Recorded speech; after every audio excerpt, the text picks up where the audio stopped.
El problema que parece prevalecer e incluso incrementar al pasar de los años es la corrupción.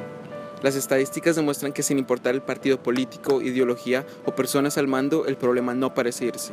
Al analizar los datos, lo que se ve primeramente es que la corrupción está integrada en las bases y raíces de la sociedad.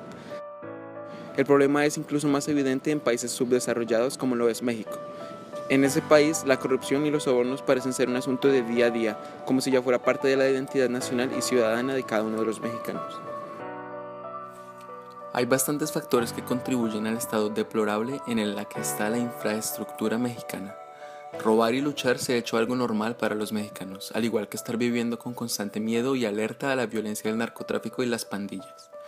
El mentir y el uso del soborno se han hecho parte del sistema desde lo más abajo, en instituciones como la policía y los servicios públicos, hasta más arriba como figuras políticas y hasta presidentes. Esta codicia y falta de cooperación para mejorar la patria ha tomado un nivel desproporcionado en esta nación, lo cual se ha convertido en un grave problema para la sociedad y economía mexicana. Esto no hubiera pasado si se hubiera intervenido o controlado antes el problema. Una encuesta al pueblo mexicano determinó que alrededor de 80% de la población considera que la corrupción es un problema grave. Entonces, ¿por qué se ha dejado que el problema se filtre y entre tan profundo en el sistema gubernamental? El verdadero culpable y la raíz del problema no es el sistema ni los mandatarios, es el ciudadano común, quien inconscientemente fomenta la corrupción y la deshonestidad que ocurre en muchas actividades de la sociedad, pero resalta mucho más en el gobierno e instituciones similares. También, la mayoría de delitos de esta índole no son denunciados, solo el 5% de alrededor de 33 millones de delitos en el 2013 fueron informados a las autoridades. Es responsabilidad de cada ciudadano cambiar sus comportamientos cívicos para que la situación del país tenga una mejora considerable en términos de corrupción y deshonestidad. Ya dentro del gobierno se ven dos formas de corrupción que resaltan, al nivel estatal y en las alcaldías y otras instituciones como la policía. El soborno es lo que más se ve, mientras que entre los altos funciones la principal forma de corrupción es el robo de impuestos destinados para el mejoramiento de la sociedad e infraestructura del país. El robo del dinero de la comunidad afecta negativamente a los inocentes que desean avanzar. El gobierno ha creado un telón en frente de sus actos, haciendo creer al pueblo que los están beneficiando. Pero la realidad es otra. Los dineros de impuestos que pagan la población de clase media y baja van directamente al bolsillo de los políticos. Esta es la base al sistema y organización socioeconómica que está impuesta en México, al igual que en otros países de Latinoamérica. Los ricos se mantienen ricos, ayudándose entre ellos de cualquier manera, mientras que los pobres crecen de oportunidades para progresar.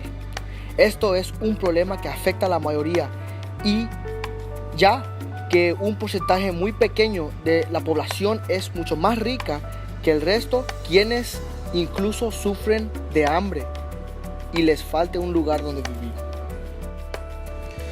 Al observar países desarrollados, social y económicamente estables, se puede ver la diferencia en cómo se trata la corrupción.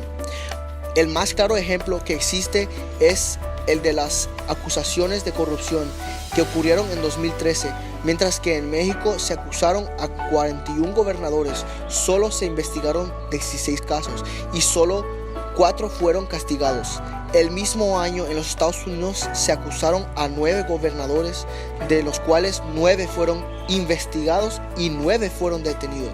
Esto muestra otra falla y mal funcionamiento en el sistema judicial mexicano, que parece estar bañado en corrupción y parcialidad.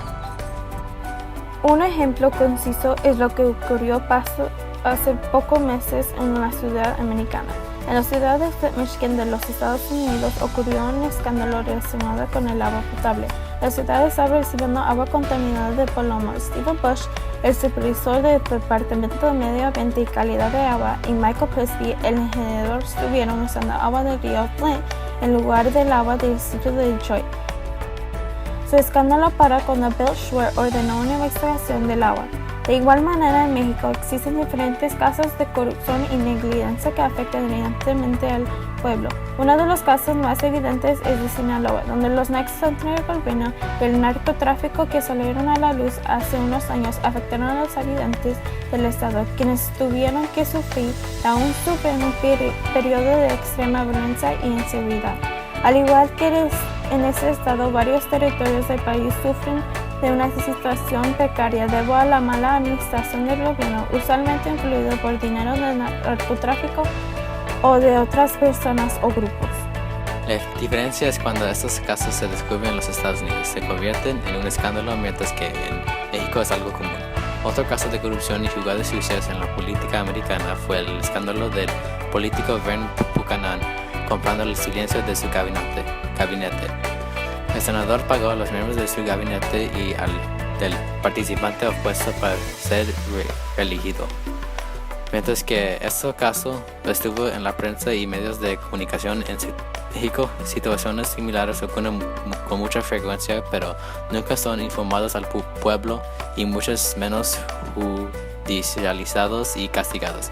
Un funcionario con un puesto similar, el senador, habría hecho lo que hizo Buchanan sin ningún programa. Están creando programas como el Sistema Nacional Anticorrupción para prevenir, detectar y sancionar hechos de corrupción de servidores públicos y de particulares. No se siempre se beneficia a la comunidad como debe. La organización tiene la autoridad de ordenar la suspensión de actividades, su intervención o disolución. Al igual puede investigar procesos sospechosos o anormales. Otros programas como la Comisión Nacional Anticorrupción también empezaron a funcionar, pero son muy recientes. En unos años ya habrán mostrado resultados si determinara si son útiles o no. Para solucionar este problema hay diferentes programas y incitaciones que se pueden implementar en las diferentes ramas y niveles del gobierno. México podría convertirse en una potencia económica en Latinoamérica e incluso en el mundo, pero no ha podido progresar debido a la corrupción y falta de conciencia y transparencia. No debe haber ninguna duda que la falta de moral y ética haya jugado un papel primordial en la situación del país. Para que México cambie, primero debe cambiar los mexicanos. Es responsabilidad de cada uno cambiar su mentalidad egoísta y oportunista y empezar a ayudar a los demás y reconocer el problema del gobierno mexicano empieza desde el hogar. El futuro de México caería en las manos de los jóvenes y la educación moral y étnica que estos reciben determinarían si habrá o no un cambio en las deshonestas acciones del gobierno.